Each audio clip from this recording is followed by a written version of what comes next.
तो Jerome Bruner ने जो संज्ञानात्मक विकास की 3 अवस्थाएं बताई। जो पहली अवस्था है उस अवस्था को बोलते हैं क्रिया निर्माण, क्रियात्मक या निर्माण विधि की अवस्था। ठीक है, क्रिया निर्माण, क्रियात्मक या निर्माण विधि की अवस्था ये जन्म से लेकर 2 वर्ष तक होती है और इसको बोलते हैं इनेक्टिव स्टेज। कौन सी स्टेज? Inactive stage. ठीक है, देखो दोस्तों, अगर अंग्रेजी हिंदी में इतने नाम याद नहीं रहते आपको, सिर्फ अंग्रेजी का एक ही वर्ड याद रखना है, इनेक्टिव स्टेज। जो जेरोम ब्रूनर की पहली स्टेज कौन सी थी? Inactive stage. ठीक है, और इनेक्टिव स्टेज के अंदर बच्चा क्या है? इनेक्टिव होता है, एक्टिव नहीं होता। इनेक्टिव होता है ओनली गामक क्रियाओं को दर्शाता है। ठीक है, इनेक्टिव शब्द किसको दर्शाता है? गामक क्रियाओं को। तो वो ओनली गामक क्रिया करता है जन्म से 2 वर्ष तक। तो ये जो क्रिया निर्माण या क्रियात्मक या निर्माण विधि की अवस्था किस, जो जीन पियाजे के किस अवस्था के बराबर हो गई? जो पहली अवस्था थी, कौन सी? संवेदनात्मक गामक। उसमें भी गामक क्रियाएं होती थी, इसमें भी गामक क्रियाएं होती। तो इसकी पहली अवस्था और जीन पियाजे की पहली अवस्था समान। ठीक है, जेरोम ब्रूनर की पहली अवस्था और जीन पियाजे की पहली अवस्था बिल्कुल समान है। दोनों जन्म से 2 वर्ष तक की है, दोनों में गामक क्रियाएं होती है।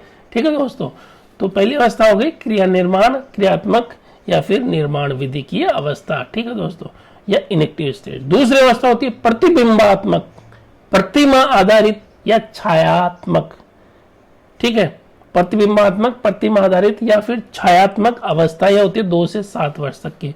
तो 2 से 7 वर्ष तक की ये इसको बोलते हैं अंग्रेजी में आइकोनिक स्टेज। आइकन, आइकन का निर्माण होता है। आइकोनिक स्टेज मतलब इसमें आइकन का निर्माण, इसमें चित्र या प्रत्यय या कॉन्सेप्ट, संप्रत्यय या चित्र या कॉन्सेप्ट का निर्माण होता है।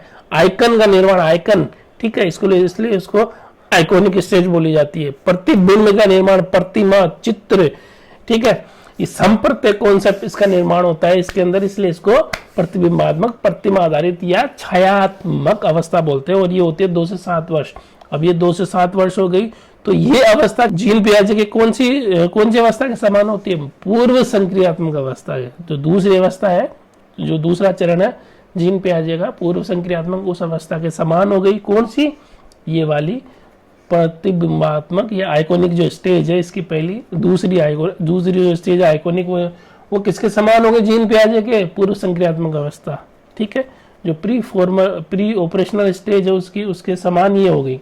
अब तीसरा है चिन्ह आधारित, संकेत आधारित अवस्था। चिन्ह आधारित या संकेत आधारित अवस्था ये होती है 7 से 15 या 16 वर्ष तक। अब देखिए दोस्तों, इसको बोलते हैं अंग्रेजी में सिंबॉलिक स्टेज। सिंबॉलिक स्टेज 7 से 15-16 वर्ष। तो देखिए दोस्तों, जीन पियाजे की जो आखिरी 2 अवस्थाएं हो गई 7 से 15-16 वर्ष तक की, कौन सी? मूर्त संक्रियात्मक और औपचारिक संक्रियात्मक। वो दोनों अवस्थाएं इसके अंदर आ गई।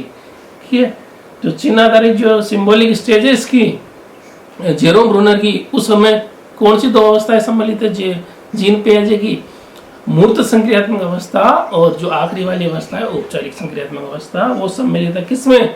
जेरोम ब्रूनर की तीसरी अवस्था में, यानी चिन्ह आधारित में। तीसरी अवस्था में 2 अवस्थाएं आ गई जीन पियाजे की। पहली हो गई इनेक्टिव स्टेज, दूसरी हो गई आइकोनिक स्टेज, तीसरी हो गई symbolic stage. Inactive, iconic, symbolic, बहुत इजी है दोस्तों। पहली में क्रिया, क्रियात्मक, क्रिया निर्माण ऐसा वर्ड आएगा। दूसरे में कॉन्सेप्ट, चित्र, प्रतिमा, प्रतिबिंब ये है। तीसरे के अंदर चिन्ह या प्रतीक। ठीक है दोस्तों, चिन्ह या प्रतीक या संकेत। ठीक है दोस्तों, यह आ गए किसमें? तीसरी अवस्था में। पहली अवस्था में क्रियाएं आई, गामक क्रियाएं। दूसरी अवस्था के अंदर कॉन्सेप्ट, चित्र, प्रतिबिंब। ठीक है, तीसरी अवस्था के अंदर चिन्ह या संकेत। ठीक है दोस्तों, चिन्ह या संकेत तीसरी के अंदर अवस्था में आए। तो पहली होगी इनेक्टिव, दूसरी आइकोनिक, आइकन बने। तीसरे में सिंबॉलिक, सिंबल्स बनते हैं उसके अंदर। तीसरी इनेक्टिव, आइकोनिक और सिंबॉलिक, 3 इसकी अवस्था ही है। तो दोस्तों देखिए, आप देखते हैं जो इसकी पहली जो अवस्था इसने मानसिक विकास की बताई वो क्या है?